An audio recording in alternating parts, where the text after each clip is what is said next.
Hallelujah. सब भाई बहनों को जय मसीह की। मैं विशाल प्रभु का दास आपका स्वागत करता हूं परमेश्वर की जीवित हजूरी में। आइए मेरे प्रियो, आज हम उस रोटी रस्म को देखेंगे और प्रभु जी ने अपने चेलों के पाँव को धोया था। वो हमें ये दिखाना चाहते थे कि हम लोग छोटे बने, और जब जब हम छोटे बनेंगे तो परमेश्वर हमें ग्रहण करेंगे। तो आइए हम वचनों में चलते हैं मेरे प्रियो। यहाँ पर हम देखते हैं लूका की पुस्तक 5 में उसकी 8 आयत में लिखा है, ये देखकर शमौन पतरस यीशु के पाँव पर गिरा और कहा, हे प्रभु मेरे पास से जा, क्योंकि मैं पापी मनुष्य हूँ। तो मेरे प्रियो, हम सब पहले पापी थे। अगर हम पापी ना होते तो परमेश्वर हमें छुड़ाने के लिए ना आते। आदम पाप ना करता तो प्रभु यीशु मसीह धरती पर ना आते। तो हम सब पहले पापी थे। हर एक वो काम करते थे जो परमेश्वर को नहीं पसंद था, लेकिन परमेश्वर ने हमें प्रेम किया, हमारे पापों को खत्म किया। उसने शपथ खाई थी कि अदन की वाटिका से तू निकाला गया है और अदन की वाटिका में से फिर से तुझे वापस लेकर आऊँगा। तो आइए मेरे प्रियो, प्रभु जी ने जब पाँव को धोया था हम देखते हैं यहाँ पर मेरे प्रियो, यूहन्ना 13 की आयत उसकी 4 से लिखा, भोजन पर से उठकर अपने ऊपर कपड़े उतार दिए और अंगोछे लेकर अपनी कमर बांधी। तब बर्तन में पानी भरकर चेलों के पाँव धोने और जिस अंगोछे से उसकी कमर बंधी थी उससे वो पोंछने लगा।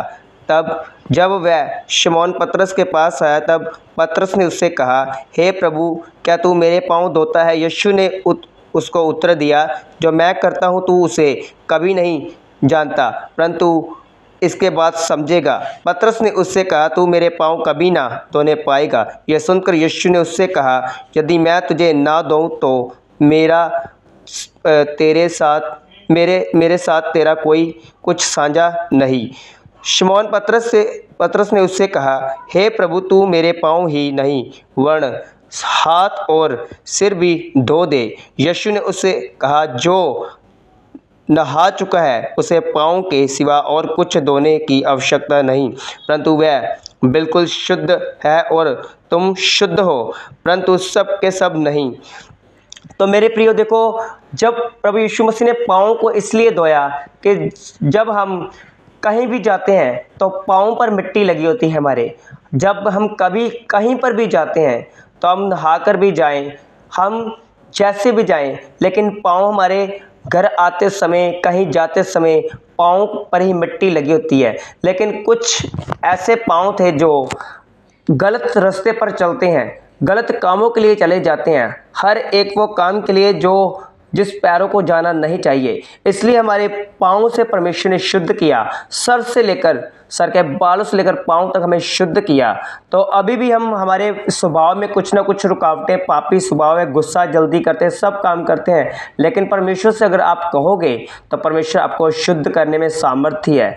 तो मेरे प्रियो, जब अब्राहिम के घर जाते हैं दूत, तो वो भी उसके घर अब्राहिम की उसके उत्पत्ति 18 की 4 में लिखा है कि अब्राहिम ने भी उनको पाँव धोने के लिए पानी दिया था और उनको खाना दिया था। तो परमेश्वर ने आप छोटा बनकर हमें बड़ा किया। तो परमेश्वर को छोटे लोग पसंद है। दाऊद सबसे घर से छोटा तो उसको उसने चुन लिया। देखो, यूसुफ सबसे छोटा था, उसको उसने चुन लिया। जो लोग छोटे होते हैं वही परमेश्वर पसंद करता है। जो परमेश्वर की नज़रों में वो बड़े हैं, जिन्होंने कभी सोचा नहीं कि हम ये काम कर सकते हैं, कि ये काम हमसे होगा, लेकिन परमेश्वर आपको वही काम में सामर्थ्य देता है कि वो नम्रताई को, छोटे लोगों को पसंद करते हैं परमेश्वर, और उन्हीं को उठ खड़ा करते हैं, उन्हीं को गले से लगाते हैं और उन्हीं को वो सामर्थ्य देते हैं। तो आइए मेरे प्रियो, आगे हम और आगे चलते हैं उस वचन। जब वह रोटी खा रहे थे तो यूहन्ना की 6 की पुस्तक में 33 में लिखा, क्योंकि परमेश्वर की रोटी वही है, स्वर्ग से उतरकर जगत को जीवन देती है। तब उसने उससे कहा, हे प्रभु, ये रोटी सर्वदा दिया कर। तो प्रभु ने कहा, यीशु ने उससे कहा, जीवन की रोटी मैं हूँ, जो मेरे पास आता है वह कभी भूखा ना होगा, और जो मुझ पर विश्वास करता है वह कभी प्यासा ना होगा। यहाँ पर आपको बहुत सा मिल जाएगा। ये वचन, सारा वचन यूहन्ना की 6 में बहुत से मिलेंगे। तुम्हारे बाप दादों ने जंगल में मन्ना खाया और मर गए। ये वह रोटी है जो स्वर्ग से उतरी है, ताकि मनुष्य उसमें से खाए और ना मरे। जीवन की रोटी जो स्वर्ग से उतरती है मैं हूँ। यदि कोई इस रोटी में से खाए तो सर्वदा जीवित रहेगा, और जो रोटी मैं जगत के जीवन के लिए दूंगा वह मेरा मसा होगा। तो मेरे प्रियो, अगर आपने प्रभु बोझ लेते हो, अगर आपने बपतिस्मा लिया है, तो अगर आप नशा करके ले रहे हो उस बपतिस्मा को, उस रोटी को ले रहे हो, बपतिस्मा लेकर भी आप उस मेज के आगे आते हो, तो आप दुर्बलता में रहोगे, निर्बलता में रहोगे, बीमारियों में रहोगे, बहुत से लोग सो जाएंगे। तो मेरे प्रियो, आइए हम उस वचन को देखेंगे जो इस मेज को तुच्छ जानते हैं, इस मेज की वैल्यू को नहीं जानते। हम आगे जानते हैं उस वचन को। 1 कुरिन्थिया उसकी 11 आयत की 27 में लिखा है, इसलिए जो कोई अनुचित रीति से प्रभु की रोटी खाए या उसके कटोरे में से पिए, वह प्रभु की देह और लहू का अपराधी ठहरेगा। इसलिए मनुष्य अपने आप को जांच ले, इस रीति से इस रोटी में से खाए और इस कटोरे में से पिए, क्योंकि जो खाते पीते समय प्रभु की देह को ना पहचाने, वह इस खाने और पीने से अपने ऊपर दंड लाता है। इसी कारण तुम में बहुत से निर्बल और रोगी हैं और बहुत से सो भी गए। यदि हम अपने आप को जांचते तो दंड ना पाते। तो मेरे प्रियो देखो, अगर हम बपतिस्मा लेकर सारे पाप कर रहे हैं अभी भी और प्रभु की मेज में आ गए हैं, तो हम नशा नहीं छोड़ रहे हैं, हम माफ़ नहीं, बहनों के लिए अगर हम चुगली कर रहे हैं, अगर हम माफ़ नहीं कर रहे, किसी ने हमारे ऐसी बातें की है, हम उसको माफ़ नहीं कर रहे, हमारे अंदर जेलसीपन है, तो ये रोटी आपको कभी भी जीवन नहीं देगी।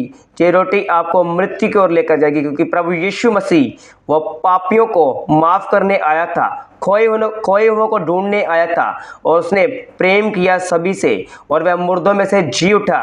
तो अगर आप चाहते हैं कि अगर हम भी जी उठें, तो हम उस रोटी को, उसकी वैल्यू को पहचाने कि वो रोटी क्या है। वो ब्रेड नहीं है, वो रोटी है, वो आत्मा की रोटी जो प्रभु यीशु मसीह है।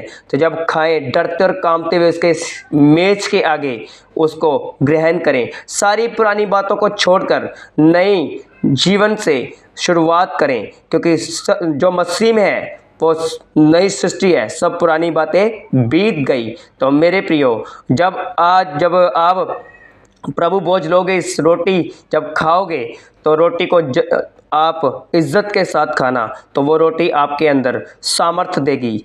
तो मेरे प्रियो, सबको जय मसीह की प्रभु यीशु मसीह के नाम में आमीन।